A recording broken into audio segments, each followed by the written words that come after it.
bila sautin wa kalamin walaftin, tanpa suara, tanpa lafat, tanpa ucapan. Berarti itulah rasa. Pun gini ku, kula mboten sanjang sampean, oh iku warid minas syaiton, ndak, cuman tak duduno cirine wau. Paham nggih? Oke, ada lagi, monggo.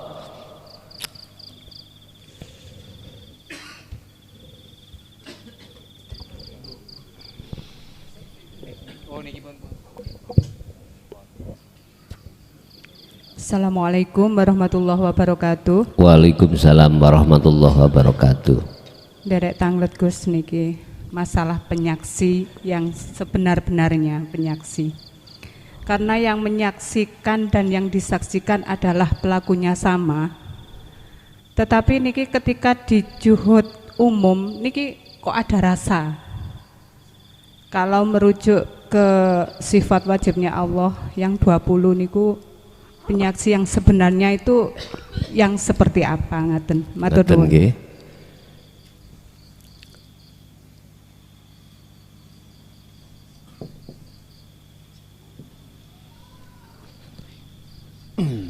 Ada syahadataini.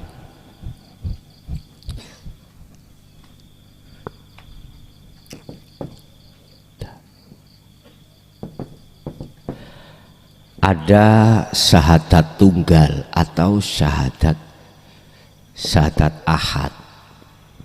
Pun kita harus bisa membedakan ini, Pak. Dan ini proses. Disebut syahadataini iku syahadat luru. Pandangan syariat yang dimaksud syahadataini adalah pertama asyhadu alla ilaha illallah, yang kedua wa asyhadu anna muhammadar rasulullah. Iki syahadataini. Secara syariat kita bersaksi sesungguhnya tidak ada Tuhan yang wajib disembah kecuali Allah, dan saya bersaksi Rasulullah Muhammad itu adalah utusan Allah. Iki syahadat loro. Ditarik sorok saka dini syariat. Aku tanya, syahadat pertama kau terhadap Allah, Allah yang mana? Tidak bisa jawab. Syahadat yang kedua Muhammad, Muhammad yang mana? Dulu aku nggak bicara sahabat loh ya. Kalau sahabat Rasulullah ketemu langsung, kita mana Muhammad? Udah, iki sarengat. Cuman bisanya itu beriman aja kalau Allah itu Tuhanku, atau yang disebut innallaha rabbi wa rabbukum. Cuman tidak pernah ketemu Allah. Yang kedua, beriman Muhammad ibnu Abdillah adalah utusan Allah. Itu pun tidak pernah ketemu. Padahal yang disebut sebagai bersaksi haruslah yang menyaksikan tahu, melihat siapa yang disaksikan.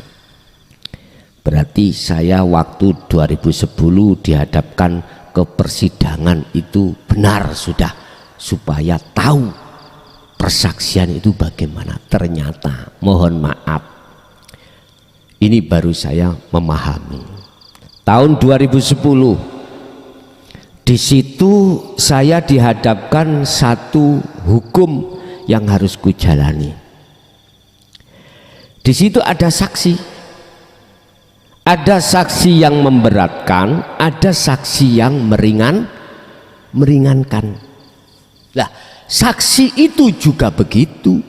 Ada saksi yang palsu, alibinya seakan-akan seakan-akan tahu kejadiannya. Ada saksi yang benar-benar saksi iki tahu kejadiannya. Itu namanya saksi yang benar. Tapi kedua-duanya saksi ini disumpah atas nama agamanya masing-masing. Artinya sebelum dia bersaksi atas kejadian apapun, biar si saksi itu tidak menipu terhadap Pak Hakim, disumpah. Mengapa disumpah?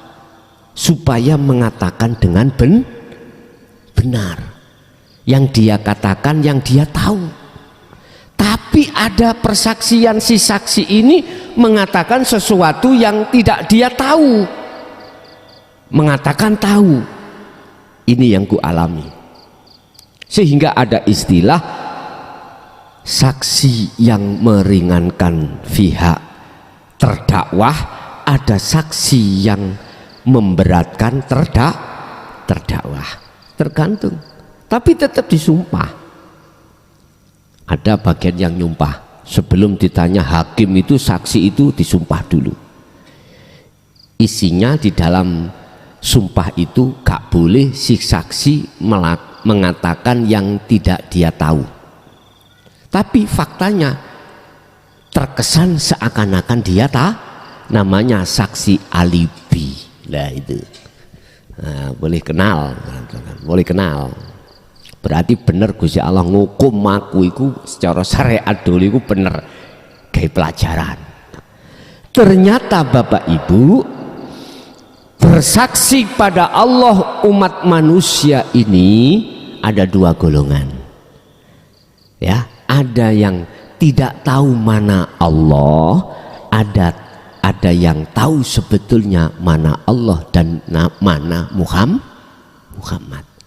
Akhirnya secara hakikat syahadata ini diartikan begini: aku bersaksi, ashadu, aku nyekseni an ing setuhni kelakuan, asyhadu alla ilaha illallah, sesungguhnya saya bersaksi bahwasanya tidak ada Tuhan kecuali Allah.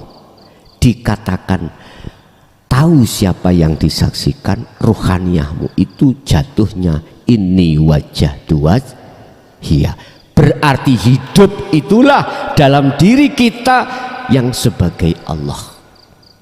Tahu akhirnya. Lalu syahadat yang kedua, wa asyhadu anna Muhammad. Ini si saksi yang dikatakan saksi yang benar, atau saya katakan syahadat yang sudah benar.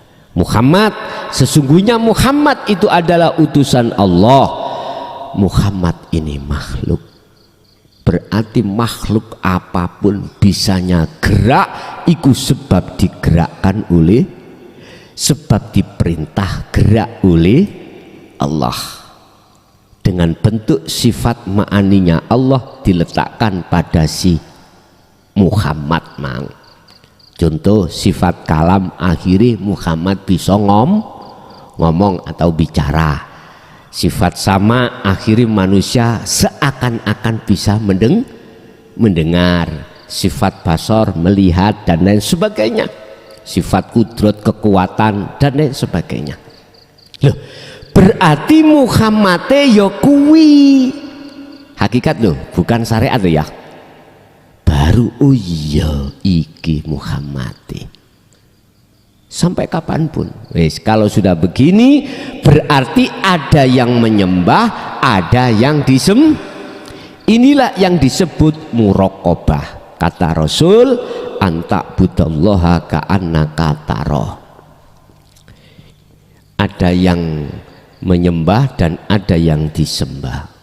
Muraqabah.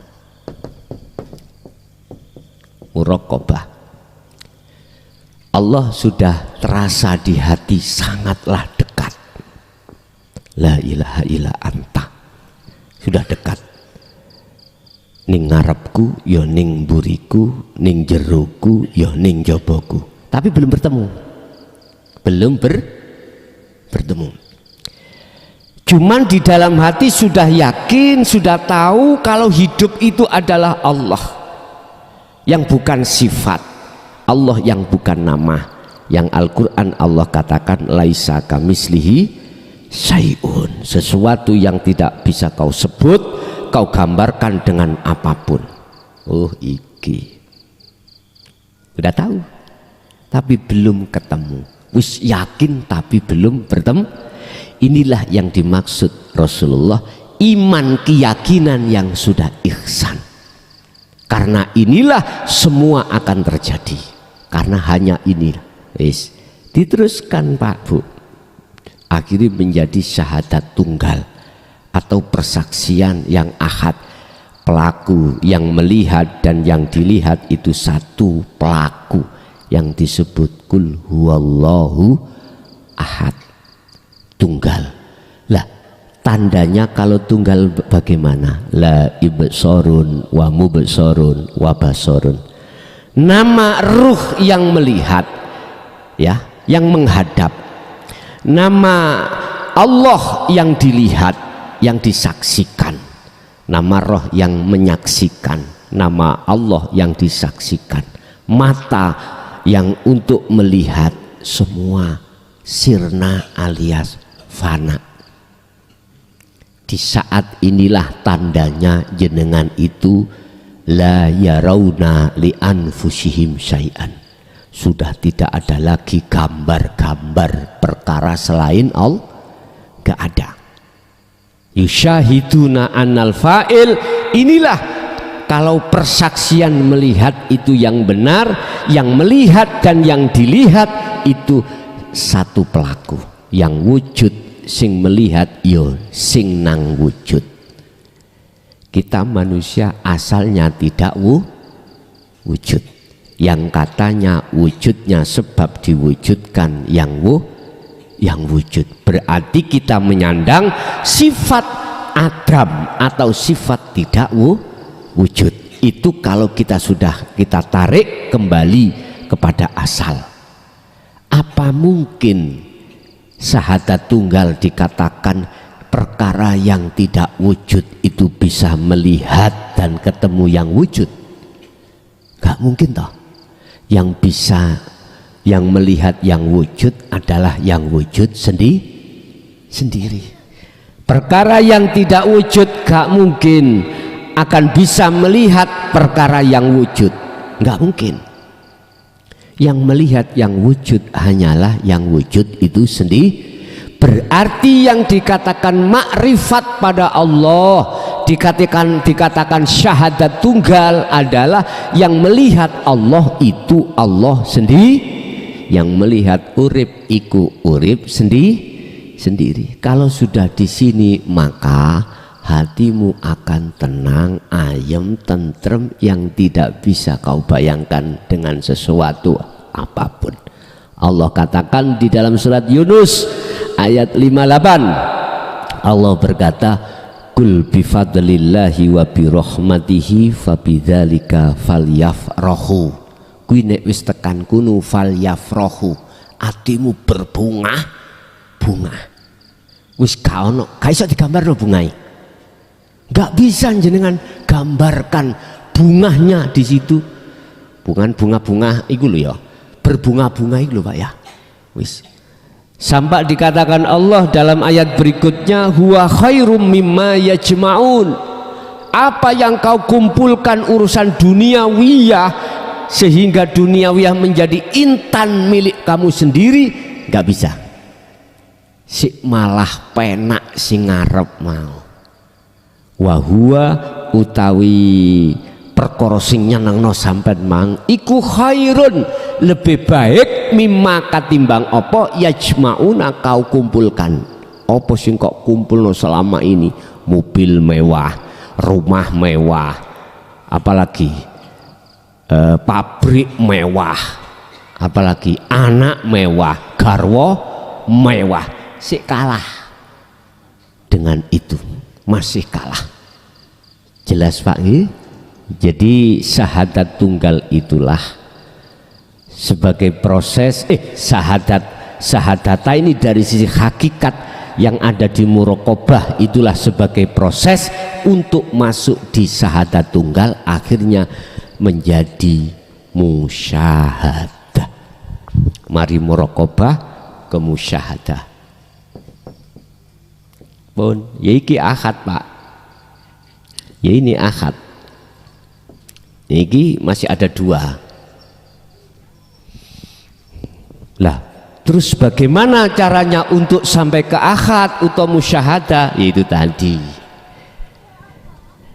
yadhkurunallaha qiyaman wa qu'udan wa ala junubihim. Berdirilah kau untuk selalu berzikir, ketika kau duduk jadikan dudukmu berzikir, ketika berbaring jadikan berbaringmu berzikir. Ingat, sadar bahwasanya dirimu itu selalu dilayani Allah. Begitu. Oke, ada lagi? Assalamualaikum warahmatullahi wabarakatuh. Apabila seseorang atau beberapa orang mengalami mungkin ini takdir atau apa, misalnya pencuri, perampok, mucikari dan sebagainya, apakah ini termasuk takdir atau proses?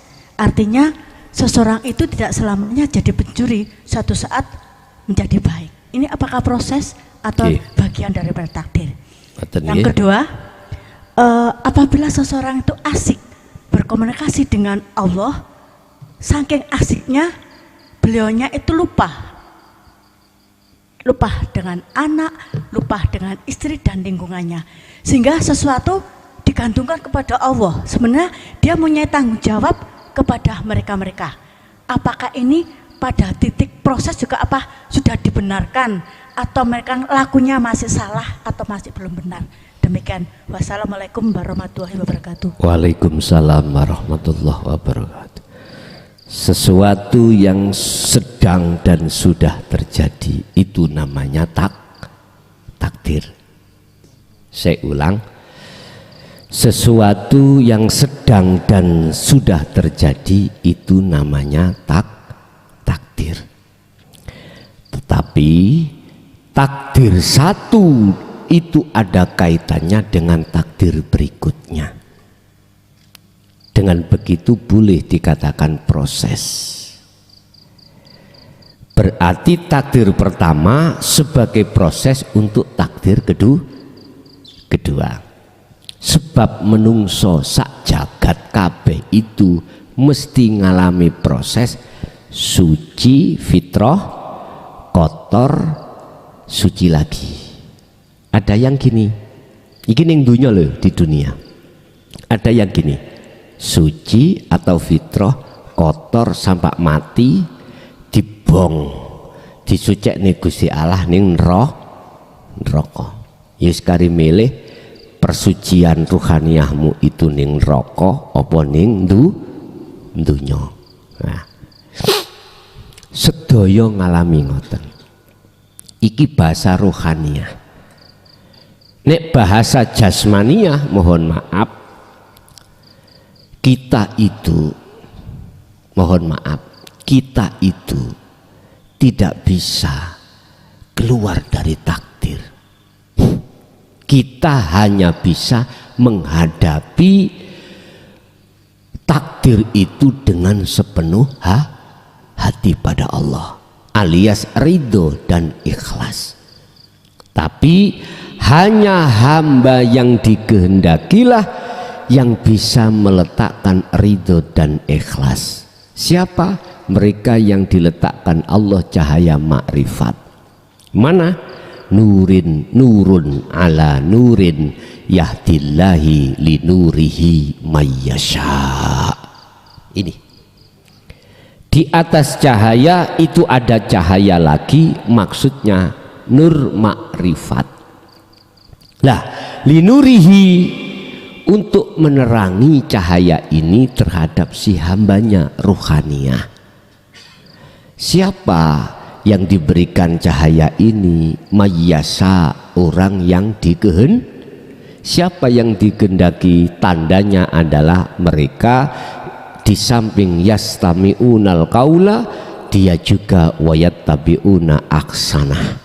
Artinya mereka yang sudah mendapatkan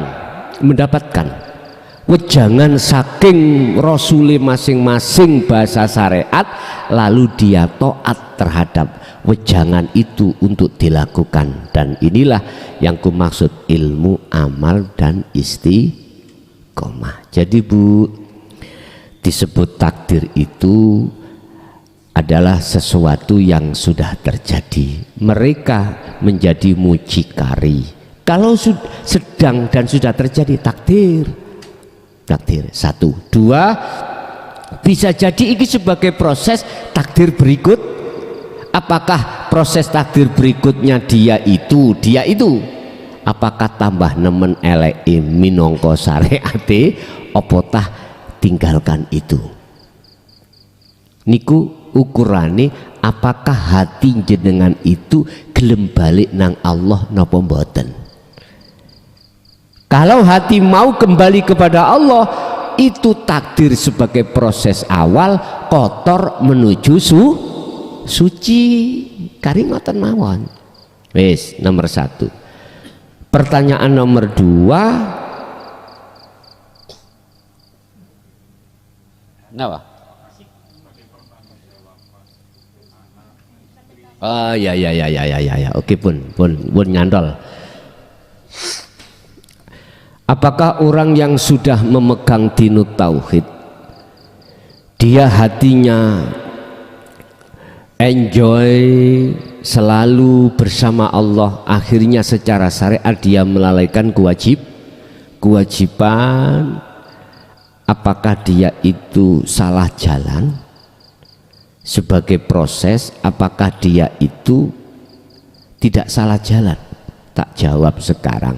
Tadi Allah ketika si hambanya berangkat menuju pada Allah, itu ada 2 Allah kasih tahu.